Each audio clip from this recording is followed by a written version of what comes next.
We ready to go? Yes. Are we all good? I think so. Ready.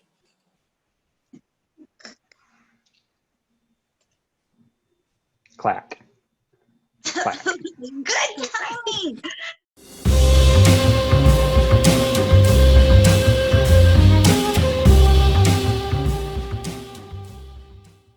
Okay, today we are reviewing the film Palm Springs that is currently streaming on Hulu.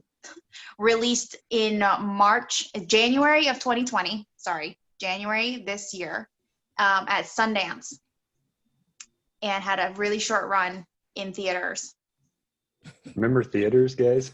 I know. Everything went to heck in a handbasket.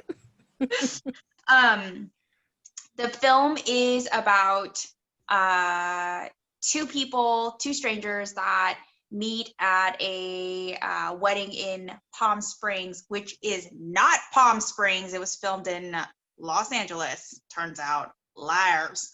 But there's nothing Palm Springs about the movie. Like it, yeah. And the one house looks like vaguely Palm Springs-ish. Yeah, way out in the desert. But. It is a film that is about two strangers who meet in Palm Springs at a wedding and get trapped in a time loop. And this film was recommended to me by a friend of mine, and I promised I would not do any research and just go into it, and I'm so glad I did because I thought it was awesome. So.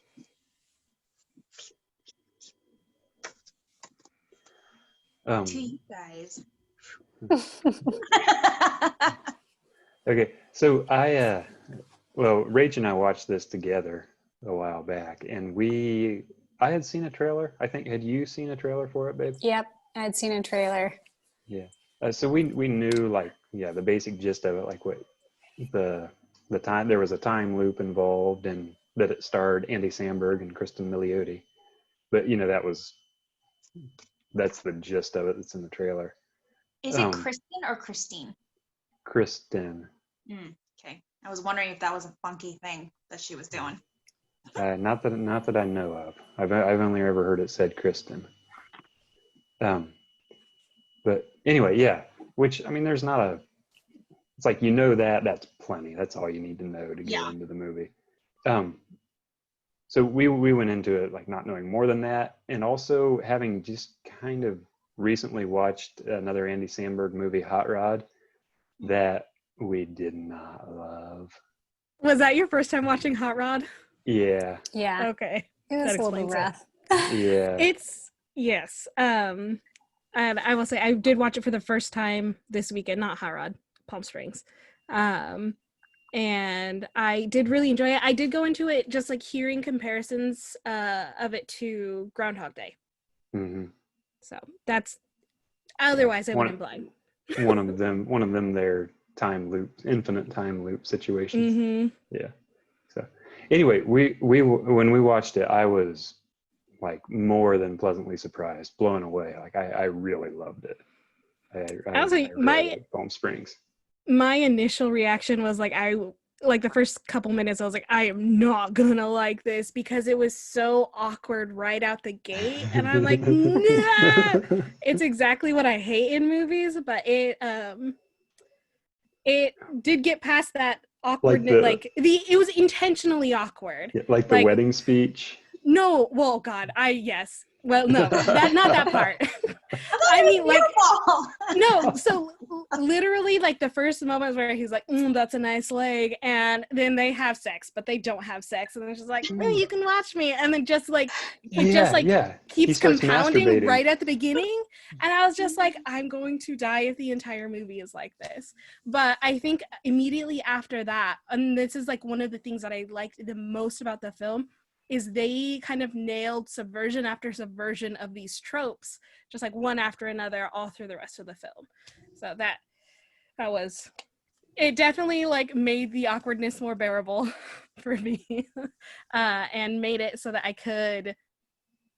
I gave the film a chance rather than just like embracing that secondhand embarrassment and just like wanting to die a little bit. Being like 20 minutes of awkwardness in, I'm out of here.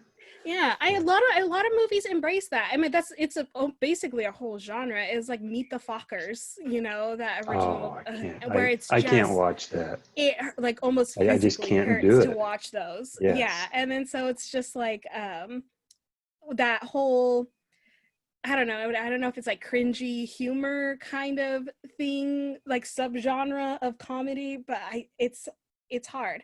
Even like Hot Rod kind of embraces that in some parts, but it's been a very long time since I've watched that movie. I totally thought of Meet the Fockers too, because I used to not be able to handle that kind of movie. I don't know what's happened. Like in Palm Springs, I just laughed all the way through. Person. I'm a hardened person now that can laugh at the awkward moments. But yeah, I loved it. I loved the awkwardness and the dark twist. Like I was just cracking up in all the scenes where they're like killing themselves. So I don't know what that says about me. But if it helps, I'm pretty sure you're supposed to laugh at those scenes. It's honestly the first movie, I think, or first thing that I've enjoyed with Andy Samberg in it. Like truly, like fully enjoyed. And enjoyed him also in the thing. Like typically I can enjoy the film or the TV show and I'm like, so about him. But like I thought he was perfect in this movie. Like his level of comedy and Cristin's also was just like, I thought it was just such a perfect match. And I love Cristin Milioti. I love her. Never seen anything with her in it. Me too, Morgan.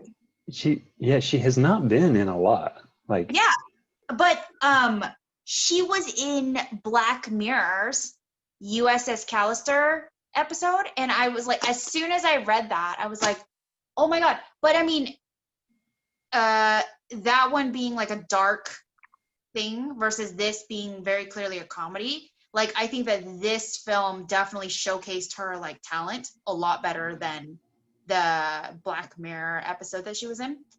But she's like also in a bunch of TV shows and whatever, and I'm just like, I'm excited to see more stuff that she's in because I thought she was phenomenal. Yeah, she was. I mean, we were rewatching parts of it this evening, just for a refresher, and there are scenes like, the scene when they're sitting by the side of the road, in handcuffs. I don't know how spoilery this is going to be, but after they after they literally run into Roy, and when okay, this is kind of spoilery. I don't know. I don't know how to address this. Maybe I should just skip over this part, and just say that there are moments like you can just see, like just her face, like the way she works through things in her face is just it's amazing. And her eyebrows, very expressive actress, which is nice. Mm-hmm. I was gonna slam Scarlett Johansson, but I will hold it in. No, I really I enjoyed this movie. I also just really appreciated the pace of it. I felt like they did a good job revealing like every section of it, kind of like as it went, instead of, like doing a sit down and we're gonna break this down right now. They did like work through it. Well, what was interesting, so when I was reading up on it, I guess the director Max Barbacoa? No. Yeah, that's a type of taco. But the director / screenwriter, he developed this story in college as a short, and it wasn't at all like as developed as it ended up being. And he and his team, they decided to make it more nuanced, and they started Niles off having been in that time loop for like an undefined amount of time.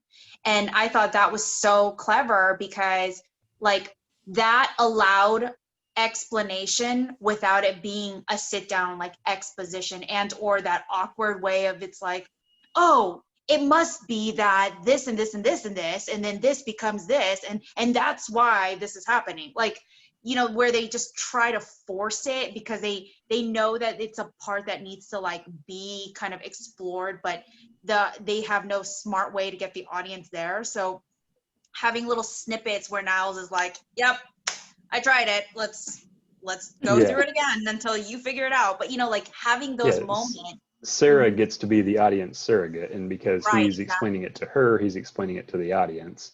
And it seems less contrived. It seems less contrived to just be saying these things out loud because he's like walking her through this like revelation that like there's no way out of this. There's you can try all these things, you know, and it never once felt like, you know, forced. Yeah. The scene that just kills me every time is when she tries to stay awake and drives all the way back to her home in Austin. Doesn't work. Spoiler. She comes back and tells him, and he's like, oh yeah, I smoked a whole bunch of crystal one time. Made it all the way to Equatorial Guinea. It's a tinge, because Arrested I was me as acting a soon as I little got weird. off the plane. That's good. It's good. Best favorite scenes? The montage where they where Andy Samberg and Cristin Milioti are like just going through this new life, learning to do it together. Yeah. Like, I mean, from the dance scene in the bar, to the birthday party in the bar, to stealing the airplane. Yeah, like all of that stuff. That was so much fun to watch. And they're just, again, like great actors in this movie, in these roles, and watching like their chemistry build in that montage of hilarious scenes was so much fun to watch. Like it was great. I'm trying to think of my favorites. Morgan, do you know yours? Is probably it's a mix, I guess. I liked I feel bad because like I'm not, if I had to pick one, I'm not picking a scene with oh my god, I can't remember what is her name in the movie. Sarah. Okay, because I'm not picking a scene with Sarah, even though I absolutely adored her. I really liked when Niles went and confronted Roy in his home. Yeah. And like where they kind of like work through this thing, or like Roy explains like why he's not coming after him, and it's like, hey, I didn't realize also how terrible I was being. Yeah. You know, I like usually my favorite part in a movie is character growth. And in this case, it might be character adaptation. But I think that was just like such a well scripted and like natural development that happened there, that like usually it's a little more heavy-handed or a little cheesier, a little, I don't know. It was very satisfying to me. So I think if I picked one, that'd probably be my favorite. Second is maybe Andy Samberg's initial dance up to Sarah after like the first time we see him rescue her from the speech. It was just like, yes. It was perfect. Yeah, the perfect example of how you would make use of that experience, where you like memorize this dance that's so hilarious. Yeah. Oh god, it was so good. So funny. The scene with Niles and Roy, though, that's like a really good illustration of one of the three, like all three people stuck in this time loop had very different responses to it. And all of their characters grew and developed in very different ways as a result of the time loop. And it was, I didn't like really nail that down the first time through, but doing some reading and then watching it again, it's like, okay, I can see this. Like Roy's character, he had the classic Bill Murray in Groundhog Day experience where he like hates his life starting out and then really hates his life when he's stuck in it, like in that loop, and then like comes to terms with it and like, actually, you know what, like I've got it pretty good, like this is a like he just he finds his contentment. anger, yeah, and his anger turns into the fact that he doesn't get, instead of being trapped, he doesn't like get to see his kid's future, you know, as far as he knows. He doesn't get to move forward with them, and then instead of being like trapped with them, he's trapped without them, I guess, like in a way. And then that is like, I feel like where his anger switches and why it's just much it's more like effective. that's the downside that he's seeing now, but he can also see, you know, the positives of the experience he is stuck with his son tending his turd crop. Yeah, still lots of humor in the moment. Yeah. But like Niles, you know, he's an absolute nihilist, you know, like nothing matters, like why should I care about anything, nothing matters. And Sarah, like her growth is that like she doesn't take responsibility. But, you know, when we first meet her character, that's, I mean, no, not going to spoil what is revealed she's been doing, but like she grows away from that, and then she ends up being the one that takes responsibility for her future, like for getting herself out of the time loop, and Niles out of the time loop if he wants to. I have on my notes that Roy's revelation that he has a great life is super powerful. And actually, though, I did not see that he necessarily like hated his life before. But what I thought was really interesting is that he's the only one that wakes up as like himself every morning. Like he is a father and a husband, right? Like, and that is like a forever thing. Like no matter how many years would go by, he's married and he has children, you know, whatever. Whereas Sarah and Niles, like Niles wakes up as Misty's boyfriend for eternity. Like that's how he has to introduce himself. Like he's not a real person to anybody in that place, you know, like it's not, there's his mom and dad, he's not a brother, he's not a son or anything like that. He's not in like a comfortable, familiar environment. Right.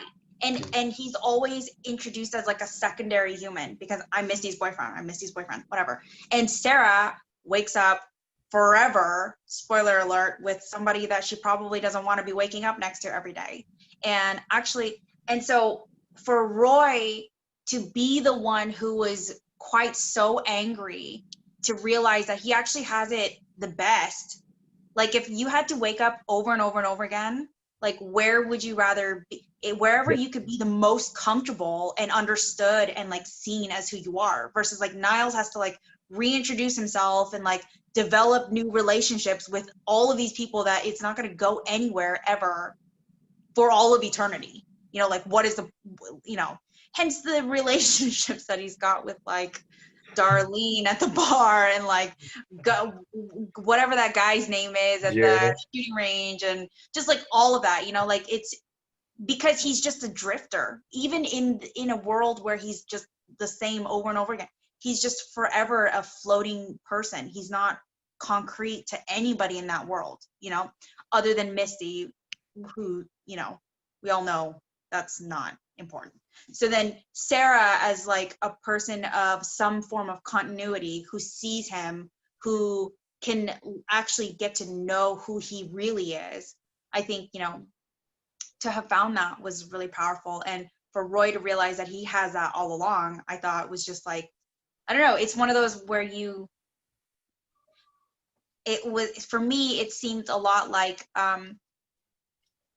metaphor for the way that people, or an analogy, sorry, for the way that people, like, you always are jealous of all these people who are out there doing like these great things and having all these great adventures and whatever, but realizing one day that like your place in your home and like that is like such a sacred thing also that you take for granted, you know, that like all these like far off adventures and whatever, that's cool too, to go off and be somebody's boyfriend at a wedding and whatever and all that. But like at the heart of it, you know, I think that having a place where you are who you are and comfortable and understood, that is more than anything, especially if you have to like live forever. Yeah, it's like if you're going to be stuck in an infinite time loop, like that's the best possible way to do it. Right, exactly. So anyway. All right, we need from Rachel and Sue your guys' favorite scenes. I just did that. Okay, I wasn't sure. You did not. You also did not specify that was your favorite scene. Just checking to make sure everyone has the chance to give their answer. Favorite scenes for me are really just like as Sarah is experiencing it for the first time, like when she busts out guns a-blazing and is like throwing beer cans at Andy Samberg in the pool. I don't know why that was just so funny for me. Like her expression of rage at like being in this situation and like what is going on. Like this day happened. This already happened. And like she says, everyone's thinking she's crazy. She says, come out, I just want to talk to you. As she's throwing cans. I'm not going to hurt you. I mean, it's like very lowbrow humor, but those are some of my favorite moments. Like she's figuring out what's going on. And that provided a lot of comedy for me. And Clay was saying earlier about how her character growth is like taking responsibility. I just felt more like she's like a problem solver, and she gets in there and she's like, there is a way out. I will find the way out. And she keeps trying all these different approaches. I like that a lot about her character.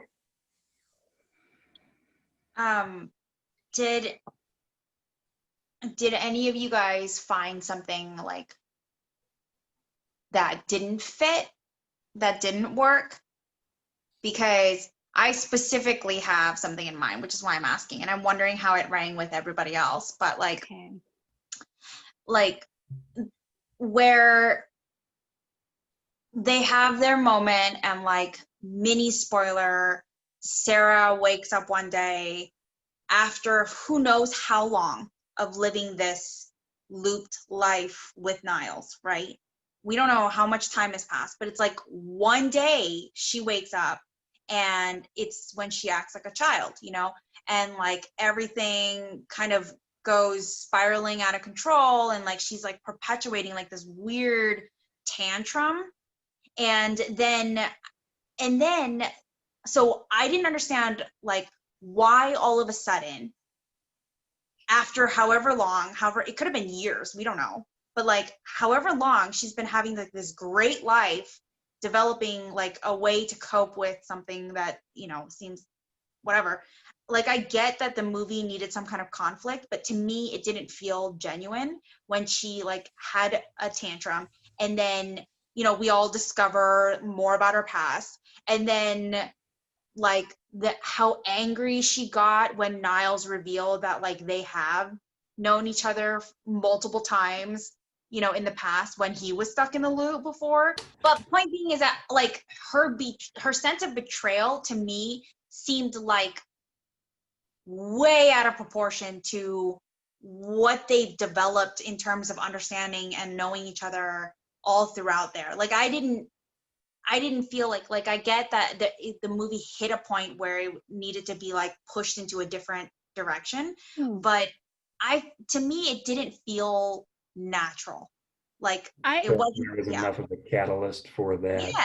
For that reaction. I disagree. I think I also think it was two separate things that happened. Where I think it was like the day she woke up and was mad and had her tantrum was I think as the movie set up was her response to like, oh, her realizing, oh shit, I'm in love with this guy, but then also being like, hey, I'm still this horrible mess of a person because of this situation I'm waking up in every single day. So like, how can I be? So I think it was kind of a reaction to that. And then I think with her lashing out about Niles lying about them being together previously, I think it's kind of creepy to know that you know, you've slept with this guy 1,000 times, but you don't know it. Yeah, and that someone was keeping that from you. So I think that it is to me it's at least two separate things, where like, and I also get why Niles wouldn't say anything, but also it also goes to his character, where like his whole thing is like, we talked about nihilism, or Clayton mentioned nihilism a little bit, but his take on nihilism is, well, nothing matters. And so it's just this, which, I mean, without considering, I mean, he's not, I don't know how, but it's the lack of respect and proper handling of their past, even if she didn't have any memory of it, I think I would find enraging personally. So that's how I think about this too. And she was very mad. And I'm with Morgan on this one. Like, it felt like the catalyst was she realized that she was falling in love with Niles. They slept together. She wakes up the next morning in the exact same terrible situation that she's been waking up in every morning. And she got trapped as a big F up, and then realized she's like, oh, I really can't get any better stuck in this loop, even if she's like trying to, or even if it's happening. Okay, she's still but reset don't you against think her will. Like the development of her feelings for Niles, like that didn't happen overnight. You know, like still waking up day after day after day, every single day, and so you know, like I don't know. But sometimes there's a moment of clarity where I think that's what it was trying to illustrate, like a switch flip moment. Like I guess I didn't buy it. Like, I understand, you know, I do understand, like I said, like there was a need and it was a good catalyst and it seemed like it would fit. But to me, I'm like, she's smarter than that. Their relationship has evolved in such a way over, an indefinite amount of time that we have no idea about, right? And I just don't believe that, like, lashing out like that is a natural response from somebody who has been falling in love with somebody for a really, really long time. And like, I do see the two parts as separate, like, also, but both happening in sequence. Neither of them felt genuine to me. Like, it didn't feel like an organic transition from what we just witnessed their development was, their whole relationship development, you know, like we just. Is the tantrum scene for you when they meet Roy, when he's the like state trooper? Yeah. Is that the tantrum scene? Okay. Yeah. Because I think that's also where she's like, you have to deal with this person, this Roy. And that seems like leading up to that, they're doing all these fun things together, coming up with creative ways to make their situation like really enjoyable. And it shows them both like waking up, like, I know they're waking up in horrible situations, but they're both like smiling and like excited to go do something different. And then it feels like the Roy as a state trooper moment is like a slight shift. Like, all of a sudden she's like, okay, you have to deal with this situation that you're not dealing with. And maybe that is part of what makes it more of a conflict. Like, she gets it going, like is making him have to deal. And then it just the way he does it is that it was like, it wasn't at all like, I mean, because at this point she'd already been having a tantrum, right? Like, she's like, I don't care, I don't give a fuck, whatever. Like, she started the day that way. and she was like very, very distant from Niles like the entire time, and he wanted to talk about like how the relationship seemed like it was evolving, and like, you know, like, well, that was fun and I'm excited, and she's just like, sure, you know, and then the state trooper thing happens, and like that didn't feel at all like she was trying to walk Niles through like a moment of like self-realization or anything like that. This was like I'm gonna throw you in the fire. And, you know, like, and I thought it was fucked up because she's like, you know, he kept saying like the pain is real, and also you can't undo what you do to these people, you know, like you will remember all of that. And like she just seemed to have no regard, and I just don't buy that in her character. Like I don't know. I think with his conversation too, he implies that he went through this phase too where he was maybe more violent, more reactionary to people, like anything to feel something, but they don't explore that because that's like long in his past. Right. So I think that they do touch on it, and I think that it's just part of the like when I talk about the awkwardness and how it escalated and how that was tough, I think that maybe that is just a stylistic choice of them where they have these moments and then they just immediately pile on and just to escalate the situation. So I don't know if that's, to me, like it, I still think that it fit within the movie, but I have to remind myself constantly, because I'm a big fan of like order and logic and whatever. So like one thing that I have to remind myself about like real people and movies is that sometimes people are irrational.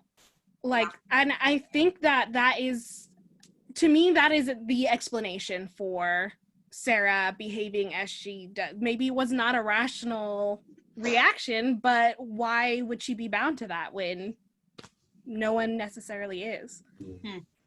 Yeah, I think there's a difference between a character acting irrationally on screen in a way that makes sense for their character, and a character acting in a way that's inconsistent with like everything we know about that character. Out of character. Yeah.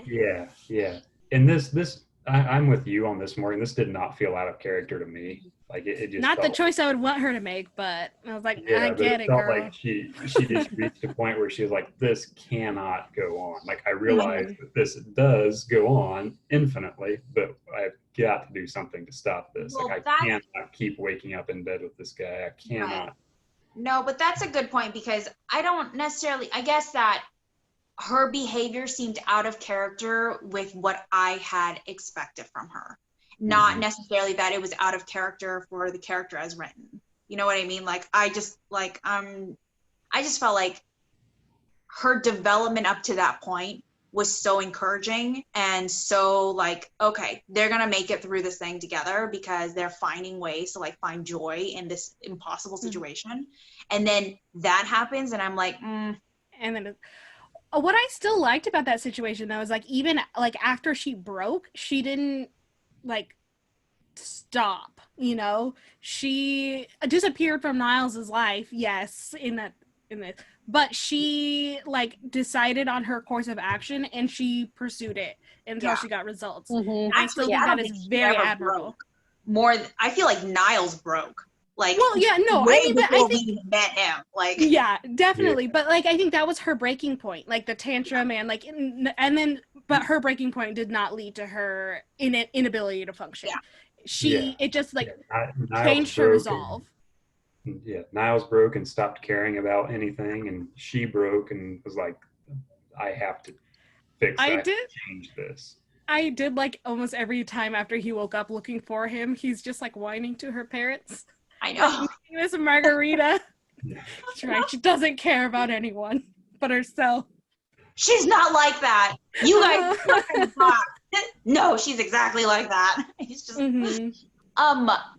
where I want to know where the goat went. Right? Because they somehow landed like in proximity. The next when spoiler, sorry. Spoiler alert. But like, where did the goat go? Because she was like, I don't know where it went, but blah blah blah blah blah. And it's like, how do you know? It's like maybe the goat just blew up. Like you did strap a lot of explosives to it. Timed it wrong. Or I meant probably, okay, this is a not fun answer. Probably more likely the goat like made it out of the cave or whatever, because like you see them the next day in the pool and they're completely fine, no marks, no nothing. So you assume it's a non-violent entry. So the goat makes it back and then it probably just wanders off into the desert. Well, and also she wouldn't see it because it's out of the loop. Yeah, it's out of the loop. It's out of there. All right, so here, question for you guys. Like, when you watch a movie like this, are you like, okay, like, I need to find out, like, what did the dinosaurs represent? Like, okay, I need to find out, like, what exactly is this universe? Is it, like, alternate dimensions? Like, did they end up in a different dimension? Are they, like, because I was, a lot of the reading I was doing as research was, like, poking into this stuff, and I'm like, I can't bring myself to care about this at all. It was a fucking movie, and the dinosaurs. Yeah, I didn't go there. No, the dinosaurs are representative of them taking acid. I think mushrooms. They were on mushrooms. No, they were real. The dinosaurs were real. Yeah, they were at the end of the movie too. Yeah, they're like a real landmark. Yeah. But the experience of like you feel like they're moving, I think that is contributed to by the definitely mushrooms. like they were walking around. Yeah, so, it feels like they're alive there for a minute. But the absolute final scene of the movie, like it's an overhead shot of them in the pool, and then the camera tilts up, and you can see them. Long shot down a desert valley. Nothing. You can see dinosaurs walking down at the end of the valley. So here's what I was doing at the end of the movie because I was taking notes during the film for prep for this. I was writing, okay, but did Roy make it out? Never mind. I was not looking at the screen. I was literally writing during like kind of that last scene, I think. Morgan, you're so considerate. I forgot all about Roy. I didn't even know Roy. But Sarah didn't because she's awesome. She remembered. And all of Niall's talk about like you can't do bad stuff to other people when they're like piecing out of there. She remembers to care for other people. Yeah, Niall's didn't mention Roy one time as they were preparing to blow themselves up. I don't know what that says about us. He was desperate. Sarah already had taken care of it. No, right? He was just like, I can't let her leave me. Also, where did she get that C4?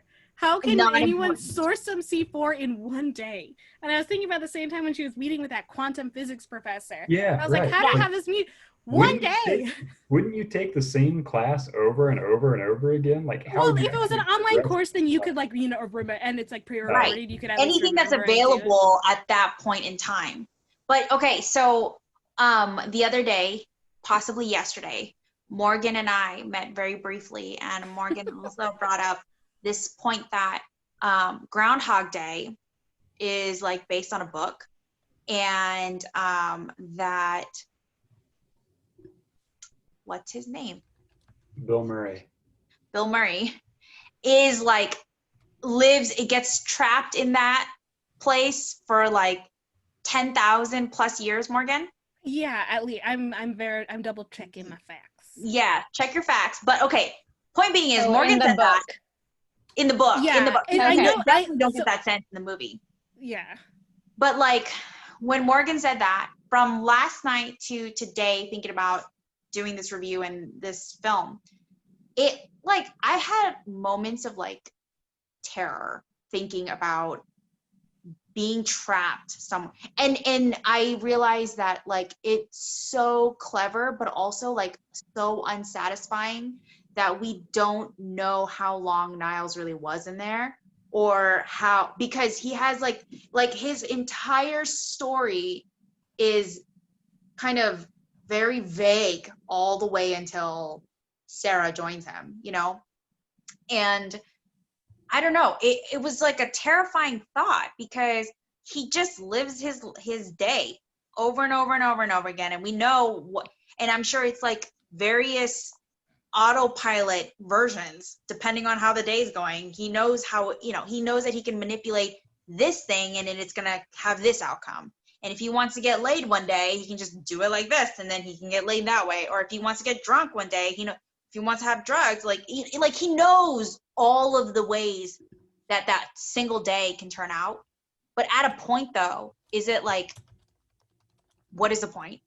It's like watching the same TV show that has like 100 episodes, but after a while, you've seen all 100 episodes, each of them like 600 times. Like, what is the point then, right?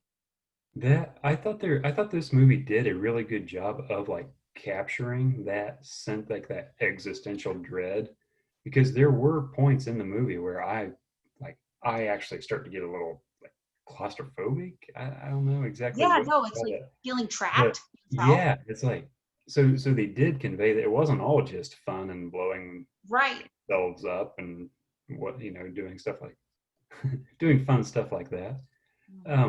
Like there were moments in this movie where I was like, oh my God, this sounds horrifying. And to think that they've been in it for years. And like, how can we keep time? Yeah. But just waking up to the same day, like doing the same thing over and like, and nothing around you changes. There's no growth. I think I would have been like nihilistic even faster than Niles probably. It's been like, there is no point to anything. My face journey is not in response to anything you guys are saying, just in case you're wondering. So apparently this is not based on a book at all. Yes, not Palm Spring. I'm doing my research. Me. Apparently, and then now I'm trying to desperately remember like where I heard this, because I thought I heard it from my brother. Sue, I thought I heard it from Chase, and I just took it as fact. I took it as fact. I blame Chase also, but I also blame Morgan. But there is an answer to the how long he was there. How long or how long are we still on? Groundhog Day, yeah, because so when I was talking to Sue, like what I had understood was that in the original story, Bill Murray's character was supposed to have been stuck there for at least 10,000 years, which really and then I just transpose that onto Niles, because he doesn't know how long he's been in there, and it's just like imagining yourself in that, to just like, as a concept, it's so almost like impossible to wrap your brain around. But now I'm not finding. Well, and they do celebrate his like millionth birthday. Yeah. That was how much of that was just like tongue in cheek, and like how much of that. It definitely was, because he does say he's like, I can't be that old, but then he's also like, can I? Like, it's a possibility. So who knows? So this movie, like you said, Sue, at the beginning, premiered at Sundance, and they sold it at Sundance. Hulu and Neon Distributors bought it. Yeah. So the previous record for a movie bought at Sundance was $17.5 million, and I guess somebody wanted to beat that record. Like I think Hulu wanted to beat that record. I'm not exactly sure why it was in their best interest to try to beat that record. But they wanted to make the offer for $17,500,001. And the Lonely Island guys convinced them to make it $17,500,000.69 instead.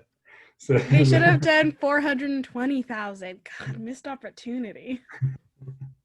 That's too much money. They're leaving too much on the table there. Yeah, 31 cents is okay, but I mean, 380,000. Who held the other record? A movie called The Birth of the Nation in 2016 came out. It was bought by Fox Searchlight. Yeah, not Birth of a Nation. The Nation. Well, The Birth of a Nation or something. Well, let me check my notes now. The Birth of a Nation. Again, not to be confused with Birth of a Nation from the early 20th century, because that's bad news. But yeah, it was. I think it's a movie about Nat Turner. For 17 million, huh? 17.5 million. Whatevs. Yeah. So it actually was a flop. It didn't make its money back when it actually went to theaters. So well, this one didn't even have its time in theaters, and I hope it makes its money back because I thought it was fantastic. It was so fun. I laughed all the way through. I know. I laughed all the way through as well. I mean, God. Sue, let's just start with you since this is your movie. And we'll go around the room. Do with our would we select it? Why or why not? Wait, let me fix my hair. Did it? I loved this movie, but I don't really know. Like, to me, this would be like a Glenwood Square catch-all like villain movie. I didn't see that this actually like kind of hits enough of our criteria. It's just fun. It's just a really fun movie, and so I would totally screen it as a, what did we call that? What are we calling Glenwood Square? Like, Hey, no, you told me we weren't naming that. we're not naming it, but you know what I mean. You know, that I call it film festival pop. It's our just general popular genre. Anything fits. Yeah, like I would. So Yeah, yes, I would put it on our list. This is very much like a Lady Bird movie. Yes, exactly. Like I love that movie, but yeah.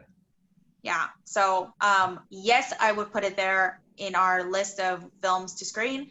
No, I would not select it for a specific program.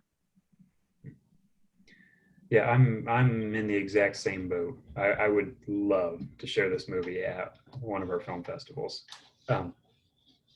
Again, like not in a specific themed event, but at a film festival event. This is, I mean, this just checks so many boxes for me. Like the movies that I enjoy and the movies that I want to share with other people and the movies that I want to talk about with other people. You know, yeah, I absolutely would show it, would select it. Rachel? I was laughing because I was like, red carpet gala. Because I thought it was just like so feel good. It's like the least experienced person on the team wants it to be red carpet gala because it was a feel good movie and it would bring in the crowds. But I also could see it at Glenwood too. No, I think, yeah, red carpet sounds like a great place for it for me too. Mm-hmm.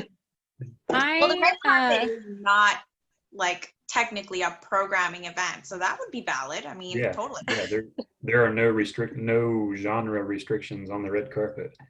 Morgan, did you think red carpet is like a no? Though we learned first 2 years. It's 2 years, but we learned. I am torn. I honestly, to me, I feel like it does not fit in. Like, I don't know if I would screen it. Like, I loved this movie, and but to me, it's, I can't even say that it's shallow, and I don't know if it's just the hipster in me, where it just does not seem to have that genuinely deeper layer that I kind of expect. On the flip side, though, like if we had it, like it really kind of like got into the existential nihilistic part of it, I could see like us having a wonderful discussion about it, like a very fulfilling conversation. So and then it's really funny. There are a lot of movies that I just like genuinely love, but I'm like, nah, not for the film festival. So I'm like wildly swinging between the two, honestly. If we showed it, I would be pretty happy. I wouldn't be upset about it. So, but I don't know if this would be my solid yes. Okay, so next week is whose turn to pick? Rachel's, I think. Rachel? I'm pretty sure it was Clayton. Yeah. Clayton? Do rock, paper, scissors right now. 20 minutes. We have 20 minutes. Rock, paper, scissors on the screen. I'm ready. Oh, wait, we have to, that looks bad, but we're doing 1, 2, 3. Okay, we'll have to figure this out. I'll just do it. Okay. Yeah, that is how the rock, paper, scissors ended. I won. Fine. Okay, all right, I'm picking next week's movie.